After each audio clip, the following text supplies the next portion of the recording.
તમે જોઈ રહ્યા છો શ્લોક દર્પણ ન્યૂઝ.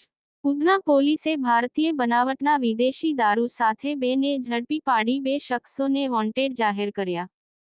ગુજરાતમાં દારૂબંધી હોવા છતાં વિદેશી દારૂ પ્યાસી પ્રવેશે છે. એક મોટો પ્રશ્ન સુરતમાં છાશવારે દારૂ ઝડપાવાની ઘટનાઓ સામે આવી રહી છે. સુરત પોલીસ કમિશનર દ્વારા નશીલા પદાર્થોની હેરાફેરી અટકાવવા પોલીસને સ્પષ્ટ સૂચનાઓ આપવામાં આવી રહી છે. ઉધના પોલીસને ચોક્કસ બાતમી મળી હતી. ઉધના વિસ્તારમાં એક ટેમ્પોમાં વિદેશી દારૂની હેરાફેરી કરી લઈ જઈ રહ્યો છે. બાતમીના આધારે ટેમ્પો ચાલક મુકેશ મીઠાલાલ પ્રજાપતિને ઝડપી પાડી અન્ય 2 શખ્સો ભાગી જતાં વોન્ટેડ જાહેર કરવામાં આવ્યા છે.